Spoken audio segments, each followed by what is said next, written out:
समुद्र शांत था। सूरज की किरणें लहरों पर पड़ रही थीं और कैप्टन आरव की जहाज सी हॉक स्वर्णिम रोशनी में नहाई हुई लग रही थी। मगर आरव का मन बेचैन था। उसे लग रहा था जैसे कोई तूफान आने वाला हो, पर वह पानी से नहीं बल्कि रेत से आएगा। कैप्टन इजाबेला ने आरव के कंधे पर हाथ रखते हुए कहा, तुम कुछ परेशान लग रहे हो। आरव ने गहरी सांस ली। मैंने पिछले कुछ हफ्तों से अजीब सपने देखे हैं। एक सुनहरा महल जो रेत के बीचों बीच है और वहाँ एक जिन्न रहता है। जिन्न? इजाबेला हंसने लगी। क्या तुम भी अब कहानियों में यकीन करने लगे हो? कभी कभी कहानियां हकीकत से भी ज्यादा सच होती हैं, आरव ने गंभीरता से कहा। इजाबेला थोड़ा चुप हुई। उसने आरव की आंखों में डर देखा, ऐसा डर जो उसने पहले कभी नहीं देखा था। जहाज के लुकआउट ने ऊंची आवाज में चिल्लाया, कैप्टन, पश्चिम की ओर कोई तूफान नहीं, लेकिन रेत उड़ती दिख रही है। रेत? आरव चौंका। इस समुद्र में रेत कहाँ से आएगी? आरव ने दूरबीन उठाई और सामने दूर कहीं पानी के बीचों बीच एक रेतीला भंवर बन रहा था। उस भंवर के ठीक केंद्र में एक नीला धुएंदार जिन्न हवा में लहराता दिख रहा था। इजाबेला चिल्लाई, आरव, क्या वो वही है जिसे तुम सपने में देख रहे थे? हाँ। आरव की आंखें चौड़ी हो गईं। वो जिन्न असली है। अचानक जहाज हिलने लगा, जैसे किसी ने सी हॉक को नीचे की ओर खींचना शुरू कर दिया हो। एंकर छोड़ो, सभी तीर तैयार करो, आरव ने हुक्म दिया। लेकिन देर हो चुकी थी। एक तेज चीख हवा में गूंजी और इजाबेला की आंखों में डर उतर आया। जिन्न ने अपने हाथ हवा में लहराए और एक भयंकर तूफान उठ गया। रेत और धुआं जहाज पर टूट पड़े। आरव ने इजाबेला का हाथ पकड़ने की कोशिश की, लेकिन एक जोरदार झटका आया और इजाबेला हवा में उड़ गई। इजाबेला! आरव की चीख समुद्र में गूंज उठी। जब आरव की आंखें खुली तो सी हॉक का आधा हिस्सा बर्बाद हो चुका था। उसके चारों ओर सिर्फ रेत थी, चारों तरफ रेगिस्तान। हम कहाँ हैं? कबीर ने होश में आते हुए पूछा। ये कोई तट नहीं है, हम समुद्र में थे, लेकिन अब ये जगह।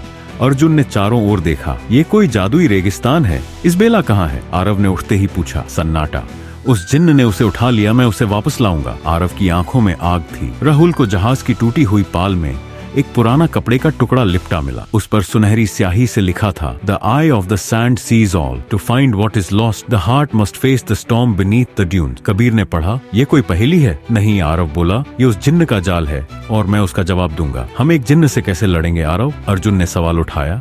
हम समुद्री डाकू हैं। आरव मुस्कुराया, और हमने इससे भी बड़े राक्षसों से मुकाबला किया है। ये लड़ाई मेरी इजाबेला के लिए है। 3 दिन हो चुके थे, लेकिन चारों ओर सिर्फ रेत थी। कोई दिशा, कोई रास्ता, कोई संकेत नहीं था। सी हॉक का बचा हुआ हिस्सा अब अस्थायी कैंप बन चुका था। रात में रेत इतनी ठंडी हो जाती कि हड्डियां कांपने लगती और दिन में धूप आग की तरह जलती थी। कबीर, अर्जुन और राहुल थकने लगे थे, लेकिन आरव नहीं। उसके दिल में आग जल रही थी इजाबेला को वापस लाने की। कबीर ने दूर क्षितिज की ओर इशारा किया। कैप्टन, वहाँ कुछ है। आरव ने दूरबीन निकाली और एक रेत के टीले के ऊपर कुछ दिखा। एक विशाल मंदिर जो आधा रेत में धंसा हुआ था। वो कोई इमारत है, अर्जुन ने कहा, पर वो यहाँ क्या कर रही है? यही वो जगह है जहाँ हमें जाना है, आरव ने कहा। मुझे यकीन है इजाबेला वहाँ है। मंदिर तक पहुँचने का रास्ता आसान नहीं था। रास्ते में रेत के तूफान आते रहे और कुछ बार उन्हें ऐसा लगा जैसे कोई उन्हें देख रहा हो। कैप्टन, रेत हिल रही है, राहुल बोला। तूफान? कबीर ने पूछा। नहीं, आरव ने तलवार खींची, ये कुछ और है। और तभी रेत से निकले रेत के राक्षस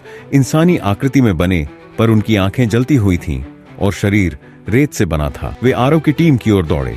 ढालें संभालो, एक भी पीछे नहीं हटेगा, आरव ने आदेश दिया। अर्जुन ने एक जलता हुआ तीर छोड़ा। जैसे ही तीर एक राक्षस को छूता, वो जलकर गायब हो गया। Only fire can destroy them, Rahul चिल्लाया। कबीर ने जलते हुए टॉर्च से 2 राक्षसों को धक्का दिया और कुछ ही देर में सब राख हो गए। आरव ने गहरी सांस ली। इसका मतलब ये मंदिर साधारण नहीं है, इसे कोई जादुई ताकतें बचा रही हैं। मंदिर के द्वार पर एक विशाल पत्थर का दरवाजा था, जिस पर अरबी में कुछ लिखा था, जिसने दिल की सच्चाई से प्रवेश किया वही रेत के राजा से बच पाएगा। कबीर बोला, ये क्या चेतावनी है? नहीं, ये चुनौती है। आरव ने दरवाजे को धक्का दिया और दरवाजा धीरे धीरे खुला। भीतर घुप अंधेरा था, लेकिन दीवारों पर जले हुए मशालों के निशान थे, जैसे कोई अभी अभी वहाँ से गुजरा हो। अर्जुन ने कहा, ये जगह जिंदा लगती है, इजाबेला यहीं कहीं है। आरव ने कदम तेज किए। मंदिर की दीवारों पर बनी चित्र कथाएं दिखा रही थी कि कैसे एक जिन्न को एक राजकुमारी ने कभी छला था और बदले में जिन्न ने रेत के देवता से शक्ति लेकर हर 100 साल में एक प्रेमिका को उठाने की कसम खाई थी। क्या इजाबेला वही अगली शिकार है? राहुल ने पूछा। मैं ऐसा होने नहीं दूंगा, आरव ने कसम खाई। मंदिर के बीचों बीच एक विशाल कमरा था, जिसमें हवा स्थिर थी और रेत नीचे नहीं गिर रही थी, बल्कि हवा में तैर रही थी। वहाँ एक शाही सिंहासन था और उस पर बैठा था जिन्न, उसके बगल में इजाबेला बेहोश पड़ी थी। तुमने लंबा रास्ता तय किया पायरेट, जिन्न बोला, लेकिन इजाबेला अब मेरी है, उसे छोड़ दो। आरव ने तलवार निकाली। तुम्हें उसे पाने के लिए मेरा खेल खेलना होगा। जिन्न मुस्कुराया। 3 परीक्षा और सिर्फ एक गलती में तुम्हारी आत्मा मेरी। मंदिर की दीवारों पर एक दर्पण था जो दिखाता था हर व्यक्ति का सबसे बड़ा डर। कबीर ने देखा उसकी माँ की मौत, अर्जुन ने देखा अपने भाइयों की गद्दारी, राहुल ने देखा खुद की नाकामी, लेकिन जब आरव ने देखा तो सामने इजाबेला दिखी, लेकिन पीठ में आरव की तलवार घुसी हुई थी। आरव कांप गया। नहीं, मैं उसे कभी नुकसान नहीं पहुंचा सकता। अगर ये सच नहीं है। जिन्न हंसा, तो डर क्यों? क्योंकि मैं इंसान हूँ। आरव बोला, और इंसान सबसे पहले खुद पर शक करता है, पर मैं उसे बचाऊंगा शक के बावजूद। दर्पण टूट गया। पहली परीक्षा पार। पहली परीक्षा पूरी हो चुकी थी, लेकिन आरव जानता था कि जिन्न की असली चालें अभी बाकी हैं। इजाबेला अभी भी बेहोश थी। उसकी सांसें धीमी थीं, जैसे उसकी आत्मा कहीं दूर कैद हो। जिन्न अपनी आंखों से आग बरसाता हुआ बोला, अब तुम्हें दूसरी परीक्षा में वो साबित करना होगा जो बहुतों से छीन लिया गया वफा और बलिदान का सबूत। आरव ने तलवार कसकर पकड़ी। मैं तैयार हूँ। जिन्न ने एक संकेत किया और मंदिर की जमीन कांपने लगी। एक विशाल दरवाजा खुला, जिसके भीतर एक रेत से बना मिराज टनल था, जिसमें 4 दिशाएं थीं, लेकिन सिर्फ एक सही रास्ता। कबीर, अगर हम गलत दिशा में गए तो क्या होगा? जिन्न मुस्कुराया। तो वो दिशा तुम्हारे दिल का सबसे गहरा झूठ दिखाएगी और वो तुम्हें वहीं कैद कर देगी हमेशा के लिए। आरव ने कहा, मुझे अकेले जाना होगा, ये मेरी परीक्षा है। अर्जुन, राहुल और कबीर ने सिर झुका दिया और आरव अंदर चला गया। टनल में 4 रास्ते थे। उत्तर, नॉर्थ, जहाँ से खुशबू आ रही थी। दक्षिण, साउथ, जहाँ पानी की आवाज सुनाई दे रही थी। पूर्व, ईस्ट, जहाँ इजाबेला की हल्की हंसी गूंज रही थी। पश्चिम, वेस्ट, जहाँ सन्नाटा था। आरव के कदम पूर्व की ओर बढ़े। इजाबेला की हंसी उसे खींच रही थी, पर जैसे ही उसने उस मार्ग में प्रवेश किया, उसने खुद को एक बाग में पाया जहाँ इजाबेला उसके साथ थी, मुस्कुराती हुई। तुम आ गए आरव, अब हम हमेशा साथ रहेंगे, बिना किसी युद्ध के, बिना किसी खतरे के। आरव की आंखों में पानी आ गया। वो आगे बढ़ा, लेकिन तभी उसने देखा इजाबेला का चेहरा पिघल रहा है। उसकी आंखें काली हो गईं। तुम्हें सुकून चाहिए था ना आरव? मुझे खो कर पाओगे? आरव पीछे हटा और जोर से चिल्लाया, ये झूठ है। इजाबेला मेरी कमजोरी नहीं, मेरी ताकत है।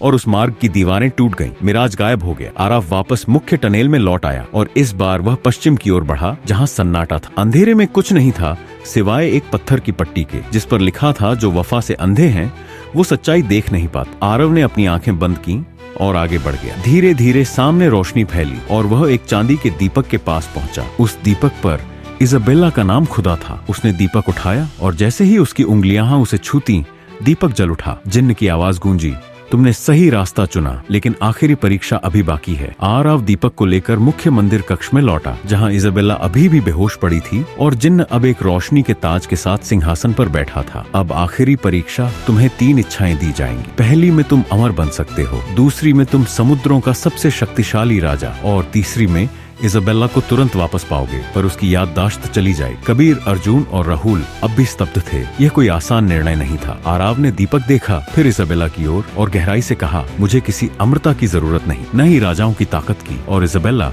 अगर मुझे भूल गई तो वो इजाबेला नहीं रही। मैं एक भी इच्छा नहीं मांग। मैं इजाबेला को उसके अपने होने के साथ चाहता हूँ, उसके दिल के साथ, बिना शर्त। जिन्न थोड़ी देर चुप रहा, फिर धीरे से मुस्कुराया। तो तुम परीक्षा पास कर चुके हो आरव, क्योंकि तुमने दिल की दूसरी चाबी पाली, स्वार्थ का त्याग। दीपक की रोशनी इजाबेला के शरीर पर फैली और वह धीरे धीरे होश में आई। आरव, उसकी धीमी आवाज सुनकर टीम खुशी से उछल पड़ी। आरव ने उसे अपने सीने से लगाया। मैंने वादा किया था इजाबेला, मैं तुम्हें हर हाल में ढूंढ निकालूंगा। इजाबेला मुस्कुरा दी, आंखों में आंसू के साथ। जिन्न अब पूरी तरह से शांत था। तुमने मेरा शाप तोड़ दिया आरव, अब यह मंदिर रेत में समा जाएगा और मैं मुक्त हो जाऊंगा। मंदिर धीरे धीरे कांपने लगा और सबने बाहर की ओर दौड़ लगा। जैसे ही वे बाहर आए, पूरा मंदिर रेत में समा गया। कबीर ने कहा, कैप्टन, ये सबसे खतरनाक सफर था। आरव ने इजाबेला की ओर देखा, जो उसका हाथ थामे खड़ी थी, लेकिन सबसे जरूरी भी। अर्जुन ने हंसते हुए कहा, सी हॉक की मरम्मत करनी होगी। अगली बार किसने कहा था कि रेगिस्तान में खजाना होता है? आरव हंसते हुए बोला, खजाना जरूरी नहीं कि सोने का हो, कभी कभी वो दिल होता है जो सही वक्त पर धड़कता है। क्या आप चाहेंगे कि मैं इसका अगला भाग लिखूं, जहां आरव और इजाबेला